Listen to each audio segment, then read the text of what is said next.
हर हर महादेव, जय श्री राम। आज मैं आप लोगों को बताऊंगा कि यदि आपके ऊपर या आपके परिवार में किसी के ऊपर मारण क्रिया कर दी गई है तो आप लोग अपनी सुरक्षा कैसे कर सकते हैं। कहने का अर्थ यह है कि यदि किसी के ऊपर में मारण की क्रिया को करी गई है, समझिएगा आप, तो उस स्थिति में आप जिसके ऊपर आपके परिवार में हुई है या आपके ऊपर हुई है, तो आप अपनी स्वयं से रक्षा कैसे कर सकते हैं। इस वीडियो को पूरी सुनिएगा।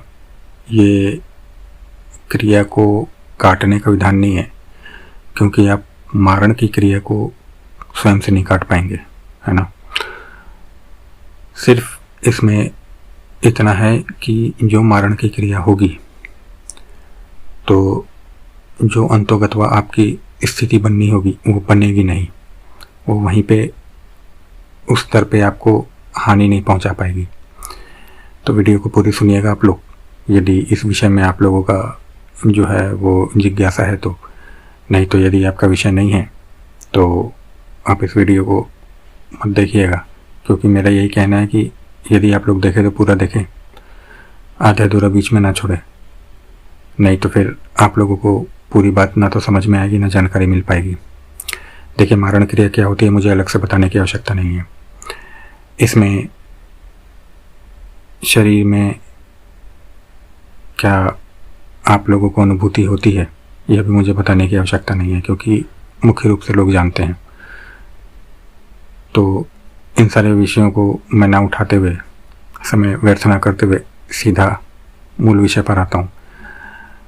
जब आपके या आपके परिवार में, पहले तो आप लोग ये सुनिश्चित कर लीजिएगा कि जो कोई क्रिया है वो मारण की ही है, और ये क्रिया है अर्थात ये आपको कोई शक्ति ऐसा आभास नहीं दे रही है, कोई शक्ति नहीं चला दी गई है कि जिससे आपको लग रहा है कि मारण हो गया। मारण हुआ है मतलब मारण हुआ है। तो उसमें आप क्या कर सकते हैं, आप लोगों को मालूम है कि जब मारण हो जाए तो फिर क्या ही होता है। तो उस स्थिति में आप लोग क्या कर सकते हैं, पहले आप सुनिश्चित करिए कि मारण की क्रिया ही है, किसके ऊपर करी गई है आप लोग ये भी सुनिश्चित करिए, नहीं तो किसी से सुनिश्चित करवा लीजिए। उसके बाद में जब आप लोग पूर्ण रूप से आप लोगों को विश्वास हो जाए कि मारण की क्रिया है और हमारे ऊपर या हमारे परिवार में इस व्यक्ति के ऊपर करी गई है, तो जो मैं आप लोगों को आगे बातें बता रहा हूँ आप वो लोग ध्यान से सुन के अपनी स्थिति को जो है वो नियंत्रित कर सकते हैं। देखिए, ये जो विधान है ये भैरव से संबंधित है, और ये जो मैं यहाँ पे विधान देने जा रहा हूँ ये आप लोग अपने या अपने परिवार के लोगों के लिए ही कर सकते हैं, किसी और के लिए नहीं कर सकते हैं। क्योंकि पहली बात, मारण का आपसे काट होगा नहीं, है ना। घर में बैठे बिल्कुल नहीं होगा, काट तो ऐसे होता भी नहीं है घर में बैठ के ऐसे। और क्योंकि किस स्तर की मारण करी गई है, क्या चीज़ है क्या नहीं है, किस प्रकार से करी गई है, वो आप लोगों को समझ में आएगी नहीं, और आप लोग काट उसका घर में कर नहीं पाएंगे। तो जब किसी व्यक्ति के ऊपर में मारण हो जाए आपके परिवार में, तो आप लोगों को क्या करना है, यह विधान जो है आप लोगों को रात्रि में करना है, 11 बजे के बाद करना है, ठीक है। और आप लोग इसे किसी भी दिन कर सकते हैं। इसमें समय, आपको बस समय का ध्यान रखना है, आपको किसी भी दिन की आवश्यकता नहीं है, ना ही आप लोगों को कोई दिशा विशा देखने की आवश्यकता है।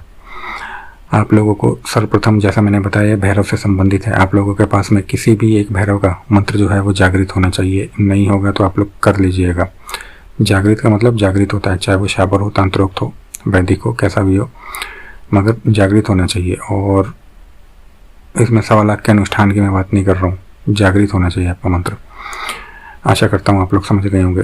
और जैसे किसी के पास में यदि जागृत नहीं है तो वो किसी भी व्यक्ति से संपर्क कर सकता है जो उनके जानकारी में है मंत्र के लिए, तो जागृत मंत्र दे सकते हैं, या मुझसे संपर्क कर लीजिएगा। परंतु मैं हर किसी को नहीं दूंगा, यदि किसी की विशेष आवश्यकता है तो उसी को दूंगा।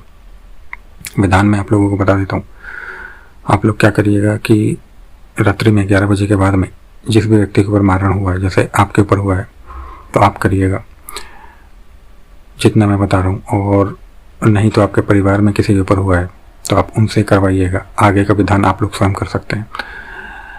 आप लोगों को क्या करना है कि एक भैरव का यंत्र लेना है और दो आप लोगों को दीपक बनाने हैं आटे के चौमुखे।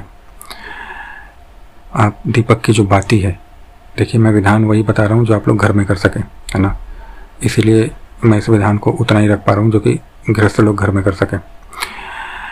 आप लोग आटे की दो बाती बनाएंगे और आटे के दो दीपक बनाएंगे चौमुखे। उनके अंदर जो बाती होगी वो कलावा की होगी। एक भैरव का आप लोगों को यंत्र लेना है और एक लाल रंग का साफ नया कपड़ा लेना है। आप लोग क्या करिएगा कि जो लाल रंग का साफ जो कपड़ा है, यदि आपके ऊपर में तंत्र हुआ है, मतलब मारण क्रिया हुई है, तो आप लोग, नहीं तो आपके परिवार में जिसके ऊपर हुआ है वो, उसके आप माथे से स्पर्श कराइएगा भैरव के जागृत मंत्र को बोलते हुए। उसके बाद में जो आटे का दीपक है उसमें जो बाती लगानी है और कलावे की लगानी है, तो उन कलावों को उस व्यक्ति के हाथ में दे दीजिएगा, या आपके ऊपर है तो आप अपने हाथ में ले लीजिएगा और फिर से भैरव का मंत्र पढ़ना है। इसके बाद में आपको सर्वप्रथम जिस तरीके से मैं बता रहा हूँ उसी तरीके से करना है आप लोगों को। सर्वप्रथम आप लोगों को क्या करना है कि प्रथम दीपक जो है अपने घर के बाहर आप लोगों को चौमुखा दीपक जो है वो लगाना है सरसों के तेल का। आटे के दीपक के अंदर सरसों का तेल, चौमुखा दीपक बाहर, घर के बाहर, रात्रि में 11 बजे के बाद उसे जला के आना है मुख्य द्वार के बाहर। और फिर उसके बाद में जो है वो आप लोगों को घर के अंदर आना है अपने, और दूसरा दीपक लगाना है। दूसरे दीपक लगाने के लिए फिर से आप लोगों को वही जो कलावे की बातें हैं उनको हाथ में पकड़ के भैरव का मंत्र बोलना है। मस्तक पे जो लाल रंग का कपड़ा है वो लगाना है। उसके बाद में आप लोगों को एक बाजोट के ऊपर उस लाल रंग के कपड़े को स्थापित कर देना है।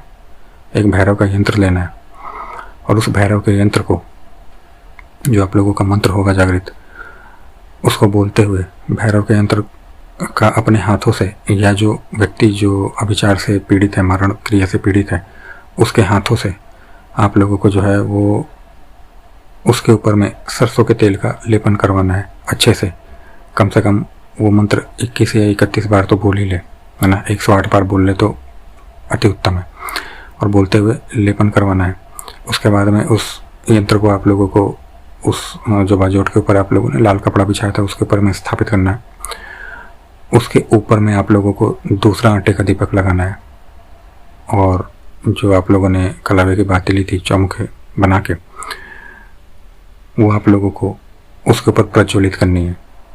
आप लोगों को थोड़ा बड़ा दीपक बनाइएगा कि वो जले, कम से कम 1 घंटा तो जले ही जले, है ना।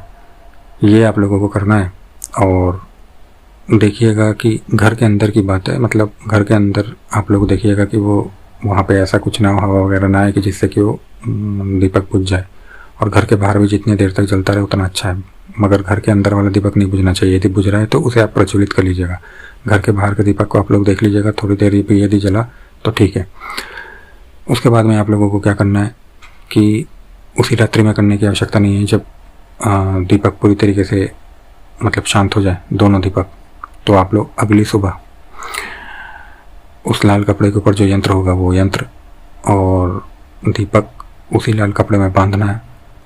दूसरा जो आप लोगों ने दीपक घर के बाहर लगाया था उसको भी आप लोगों ने मतलब वहाँ से उठाना है और उसी लाल कपड़े में बांधना है। और किसी भैरव के मंदिर में, भगवान शिव के मंदिर में या माँ भगवती के मंदिर में आप लोगों को जाना है।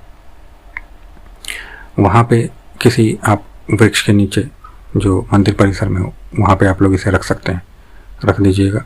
और जो भी मतलब जिस भी स्थान पे आप जा रहे हैं, माँ भगवती के या भगवान शिव के या भैरव के स्थान पे जा रहे हैं, तो उनके दर्शन, पूजा और प्रसाद इत्यादि चढ़ा के आप लोग घर वापस आ जाइएगा बिना पीछे मुड़े हुए देख के। इससे होगा क्या? इससे होगा ये कि आपकी ऊपर जो मारण करा गया था वो प्रभाव जो है वो उतने पर ही रुक जाएगा।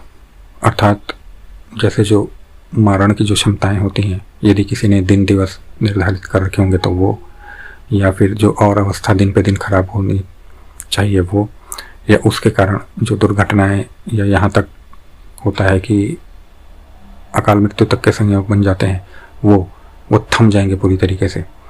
तो आपको शारीरिक स्तर पे या जीवन के स्तर पे आपको वैसी कोई कठिनाइयाँ नहीं झेलनी पड़ेंगी। हाँ, आप लोगों में थोड़ा बहुत प्रभाव रह सकता है, क्योंकि जो क्रिया हुई होगी, जो तंत्र हुआ होगा और जो शक्तियाँ चलाई गई होंगी, वो थोड़ा बहुत अभी भी आपको प्रभाव दे सकती हैं, परंतु आप लोगों को उसके आगे वो कुछ आघात नहीं कर पाएंगी, वो वहीं उस स्तर पे रुक जाएगा।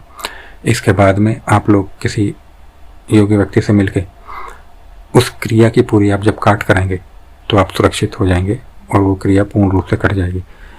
मैंने यहाँ पे विधान इसलिए दिया क्योंकि यदि मारण की क्रिया जब हो जाती है तो उसको उसी क्षण रोकना, जैसे ही आपको पता चले, आप लोग जितनी जल्दी रोकेंगे या जितनी जल्दी काटेंगे उतना ही ज़्यादा अच्छा रहता है, क्योंकि जैसे जैसे वो अपने स्तर पार करती जाएगी फिर वैसे वैसे उस चीज़ को, उस क्रिया को काटना भी मुश्किल होगा, संभालना भी मुश्किल होगा। आशा कर रहा हूँ जो मैं आप लोगों को बता रहा हूँ आप लोगों को समझ में आया होगा। आप लोग इस विधान के माध्यम से आप लोग अपनी सुरक्षा का दायरा बढ़ा सकते हैं और अपने, जैसा मैंने बताया, आप अपने और अपने परिवार वालों की सुरक्षा इस विधान के द्वारा कर सकते हैं। इसी के साथ में हर हर महादेव, जय श्री राम।